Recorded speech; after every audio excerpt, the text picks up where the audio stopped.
This story is from when I was very young, maybe 8 or 9 years old.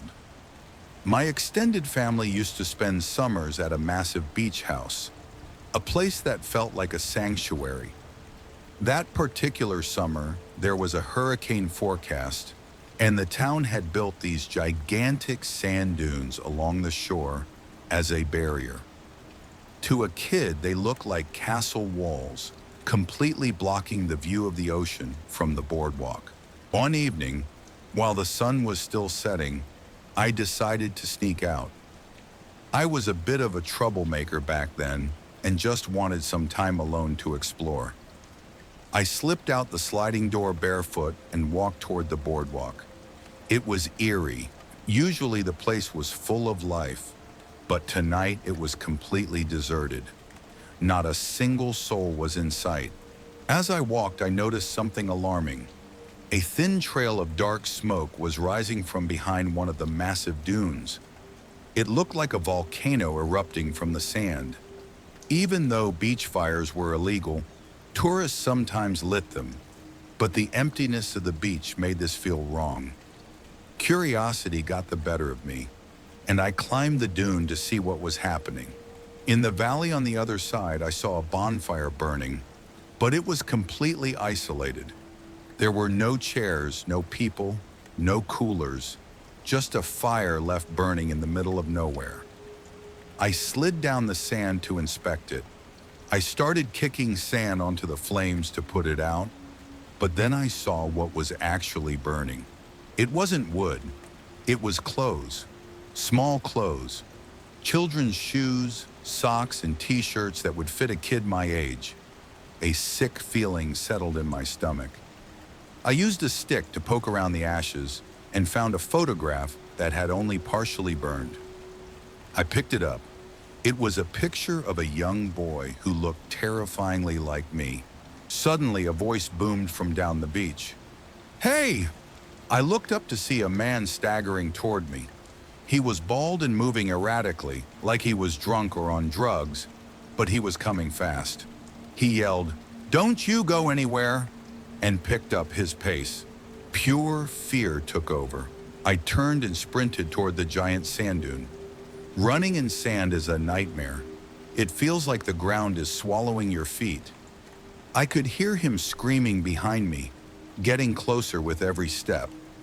Just as I reached the top of the wall, I felt fingernails clawing at my ankle. I kicked wildly and vaulted myself over the other side, tumbling down to the boardwalk. I didn't stop running until I was safely back inside my house. I locked myself in my room and cried, too afraid to tell my parents that I had snuck out. To this day, the memory of that burning photo and the man's grip on my ankle haunts me. This happened last summer when I was 22. I was spending a weekend at the shore with friends in a cheap Airbnb. It was our last night, and after a long bonfire on the beach, most of my friends went back to sleep. I wasn't tired yet, so I decided to walk off the buzz and enjoy the night air. The boardwalk at 2 a.m. has a weird, quiet peacefulness that I usually enjoyed. Eventually, I realized I really had to use the bathroom. I found one of those public boardwalk restrooms, old, beat up, and barely lit. I pushed the door open and immediately regretted it. The place smelled like a toxic mix of bleach and filth. I wanted to be in and out as fast as possible, so I went into the farthest stall. While I was in there, I heard the main door creak open again. I listened as heavy footsteps walked slowly around the room. It was strange. Sometimes it sounded like the steps were coming from multiple directions, disorienting me. Eventually, the footsteps stopped near the sinks. There was no sound of running water, no movement, just silence. I finished up and went to leave, but when I tried to push the stall door open, it didn't budge. I jiggled the latch, thinking it was stuck, but it held firm. That's when the footsteps started again, closer this time. A wave of nausea hit me as I realized someone was physically holding the door shut from the outside, trapping me in the stall. Adrenaline kicked in. I wasn't going to be a helpless victim in a bathroom stall. I backed up and charged the door with all my strength.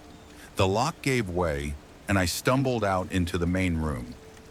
I saw the main bathroom door swinging shut, as if the person had just slipped out. The room appeared empty.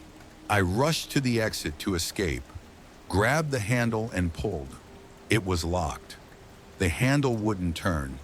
The person hadn't left. They had locked me in from the outside. I started banging on the door and yelling, but there was no response. That's when I heard a noise behind me. A rustle coming from one of the stalls I thought was empty. I realized with horror that there had been two people. One had locked the door, but the other was still in the room with me, hiding. I looked up and saw a small, grimy window near the ceiling.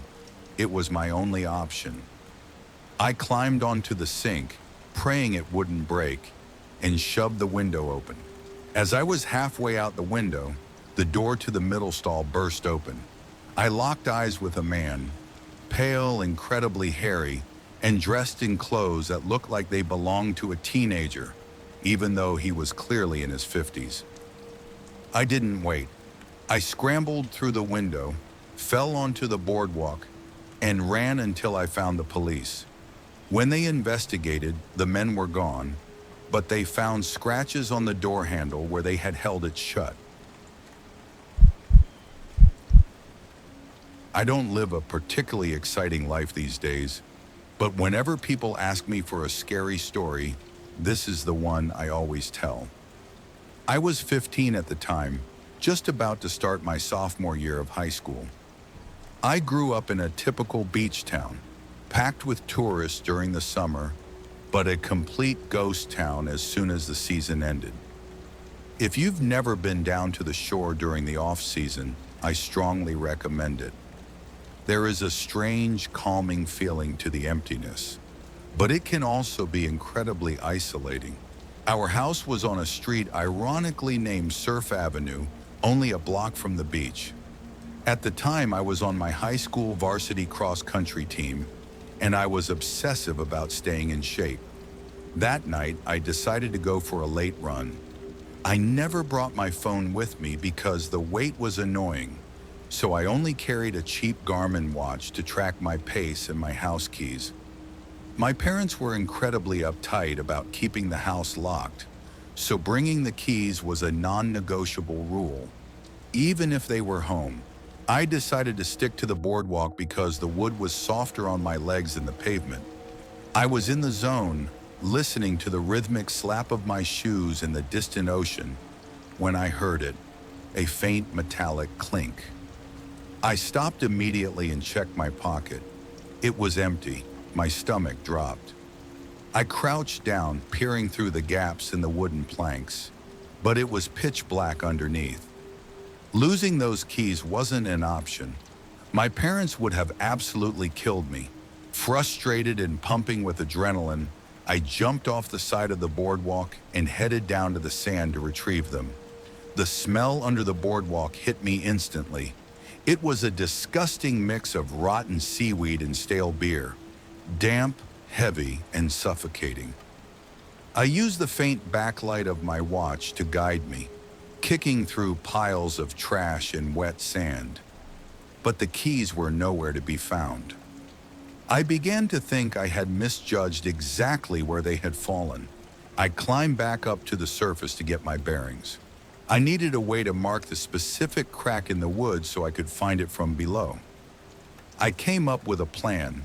I untied one of my shoelaces and slipped it between the planks, letting it dangle down into the darkness. This way, I could crawl back under, spot the white lace, and find my keys directly beneath it. As I was standing back up to head down, something impossible happened. The shoelace didn't just fall, it was tugged. It instantly disappeared into the crack, pulled straight down by something from below. I froze in shock. It wasn't the wind. Someone was under there. And if they had the lace, they almost certainly had my keys, which had my home address etched right onto them. The thought of a stranger having access to my house made my blood boil. Against all common sense, I took a deep breath and crawled back under the boardwalk. The atmosphere felt heavier this time. As I moved forward, I heard faint shuffling ahead of me. Then I heard more shuffling from a different direction. That's when the reality hit me. There wasn't just one person down here. There were multiple people surrounding me in the dark. Panic finally struck me. What was I doing? I turned to run, desperate to get back to the open air. But before I could escape, a cold hand shot out of the shadows and latched onto my ankle. I screamed as dirty fingernails dug into my skin. I kicked blindly and violently until my foot connected with something solid, and the grip finally loosened. I scrambled out, scraping my arms and legs, and sprinted all the way home. My dad called the police, and we had a locksmith change every lock on the house the next morning. I thought that was the end of it, just a terrifying encounter with squatters. But a few days later, I woke up to loud knocking at the front door. When I checked the peephole, no one was there. I opened the door to an empty street, but looking down, sitting perfectly on the doormat, was my shoelace, the one that had been pulled under the boardwalk days before. Living in a beach town during the off-season feels like living on a different planet. The tourists are gone, the storefronts are boarded up, and the boardwalk is nothing but an empty skeleton of itself.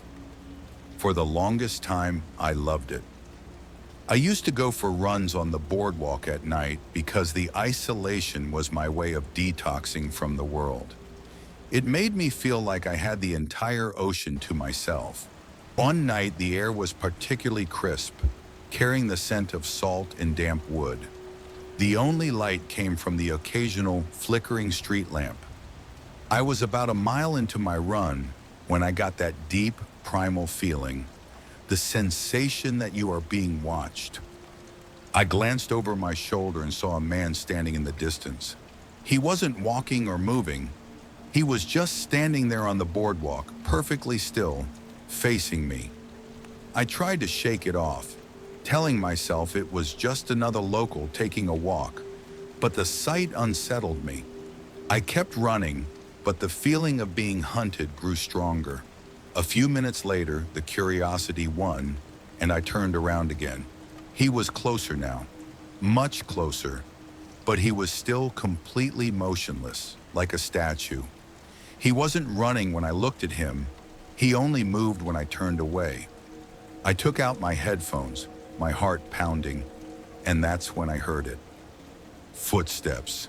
Fast, heavy footsteps behind me, syncing perfectly with my own pace. I spun around a third time. He was terrifyingly close now, but the second I looked, he froze. That was it. I broke into a full sprint. The boardwalk, which usually felt soothing, now stretched out like an endless trap.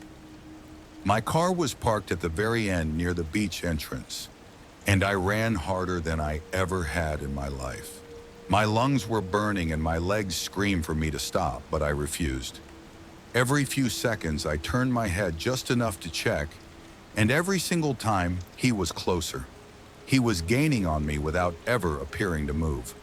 I fumbled for my keys as the exit came into view, my hands shaking so badly I could barely press the unlock button. I threw myself into the driver's seat, slammed the door, and locked it. As I threw the car into reverse and swung the headlights around to leave, I screamed. The man was standing directly in front of my car, right where I had been parked seconds ago. He had a hood pulled up, hiding his face. I didn't wait to see more. I cranked the wheel and sped away, nearly spinning out in the sand. I haven't run on the boardwalk at night since,